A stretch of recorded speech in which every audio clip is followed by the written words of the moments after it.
श्री राम दोस्तों, श्री राम जी ने राम सेतु को क्यों तोड़वाया था? श्री राम जी ने राम सेतु को क्यों तोड़वाया था? आपने रामायण की कथा सुनी होगी। श्री राम जी लंका विजय का प्रसंग भी जाना होगा, लेकिन क्या आपने कभी सोचा है कि जिस राम सेतु ने समुद्र पर सेतु बांधकर श्री राम और उनकी वानर सेना को लंका पर पहुंचाया, उसका अंत कैसे हुआ?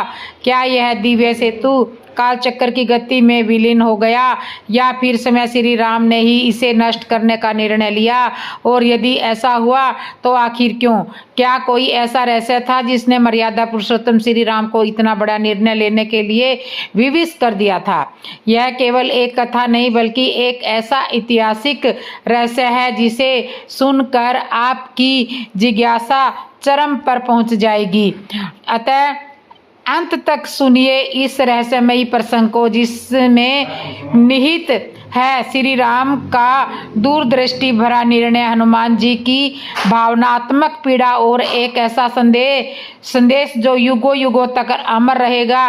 अब हम आपको ले चलते हैं उस क्षण में जब अयोध्या लौटने के बाद श्री राम को एक ऐसा सत्य ज्ञात हुआ जिसने उन्हें राम सेतु के विध्वंस का निर्णय लेने के लिए बाध्य कर दिया। लंका विजय के पश्चात जब श्री राम अयोध्या लौटे तो समस्त नगर में हर्षोल्लास उल्लास का वातावरण था।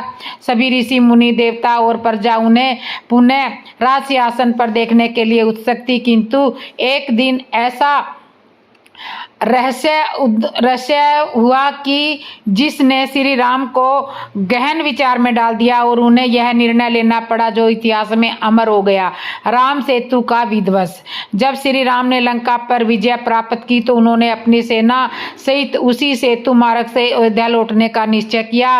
राम सेतु वह दिव्य पुल था जिसे वानर राज नल के नेतृत्व में बनवाया गया था। यह सेतु इतना अद्भुत था कि समय देवता भी इसे देखकर हैरान हो जाते थे। श्री राम ने इस पुल की बहुत प्रशंसा की थी, वंदना की थी और अपनी सेना के साथ सेतु पार करके भारत भूमि में प्रवेश किया था। एक दिन अयोध्या में महर्षि अगस्त्य, वशिष्ठ, नारद और अन्य मुनिगण श्री राम से मिलने आए। उन्होंने श्री राम से निवेदन किया, हे राघव, राम सेतु एक अलौकिक निर्माण है, किंतु इसकी उपस्थिति भविष्य में संकट भी उत्पन्न कर सकती है। यह सेतु यदि इस प्रकार बना रहेगा तो असुर और अन्य दुष्ट वृत्ति के लोग इसका उपयोग करके भारत पर आक्रमण कर सकते हैं। श्री राम गंभीर हो गए।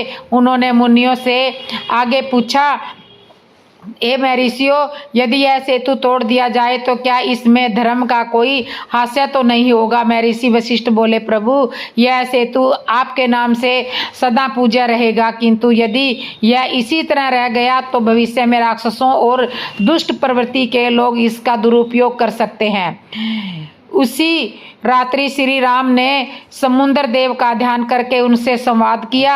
समुद्र देव ने प्रकट होकर के कहा, हे प्रभु, यह सेतु आपके नाम से सदा पूज्य रहेगा, किंतु यदि यह इसी प्रकार रह गया तो भविष्य में राक्षसों और दुष्ट प्रवृत्ति के लोग इसका दुरुपयोग कर सकते हैं। श्री राम ने समुद्र देव की बात सुनी और निर्णय लिया कि सेतु को तोड़ दिया जाएगा।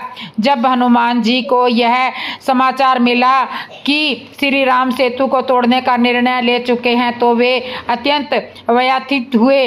वे तुरंत श्री राम जी के पास आए और बोले, प्रभु, यह सेतु केवल पत्थरों का पुल नहीं है, यह हमारी भक्ति और परिश्रम का प्रतीक है, इसे तोड़ना उचित नहीं होगा। श्री राम ने हनुमान जी को प्रेम पूर्वक समझाया, हे वीर, सुनो हनुमान, मैं तुम्हारी भावना को समझता हूँ, किंतु यह सेतु भविष्य में संकट का कारण बन सकता है। मैं चाहता हूँ कि कोई भी असुर या राक्षस, अन्य दुष्ट प्रवृत्ति के लोग इसका प्रयोग न कर सके। हनुमान जी ने श्री राम के आदेश को स्वीकार कर लिया, किंतु उनकी आंखों में आंसू झलक उठे। अगले दिन श्री राम ने अपनी दिव्य शक्ति से समुद्र को आदेश दिया कि यह सेतु को अपने भीतर समाहित कर लो। श्री राम के संकल्प से समुद्र में हलचल मच गई, विशाल लहरें उठी और धीरे धीरे राम सेतु के पत्थर समुद्र में समा गए। समुद्र में समा गए। इस दृश्य को देखकर समस्त वानर सेना और अयोध्यावासी नल नील स्तंभ रह गए। हनुमान जी, नल नील और अंगद जैसे पराक्रमी योद्धा दुखी हुए, किंतु वे श्री राम के निर्णय को समझते थे। यद्यपि सेतु जल में विहीन हो गया, किंतु श्री राम ने वरदान किया, यद्यपि यह सेतु दृष्टिगोचर नहीं रहेगा, किंतु इसका अस्तित्व सदा बना रहेगा। लोग इसे राम सेतु के नाम से स्मरण करेंगे और यह हिंद महासागर में मेरे नाम की अमिट छाप रखेगा। श्री राम द्वारा राम सेतु को नष्ट करने का निर्णय तत्कालीन परिस्थितियों में उचित था। यह केवल एक भौतिक संरचना नहीं बल्कि एक दिव्य प्रतीक था। आज भी वैज्ञानिक और इतिहासकार मानते हैं कि राम सेतु का अस्तित्व वास्तविक है। यद्यपि यह जल गमन हो चुका है, किंतु इसकी दिव्यता अमर है। इस प्रकार श्री राम ने अपनी दूरदृष्टि और धर्म समस्त निर्णय द्वारा भविष्य में आने वाले संकटों को टाल दिया और भारत की सुरक्षा सुनिश्चित कर दी। तो इस कहानी को अंत तक सुनने के लिए आपका बहुत बहुत धन्यवाद। दोस्तों, अगर आपको यह कहानी पसंद आई हो तो चैनल को सब्सक्राइब कर लो जो नए आए, और वीडियो को शेयर कर दो। कमेंट में जय श्री राम लिख दो। तो बोलो जय श्री राम दोस्तों, जय श्री राम।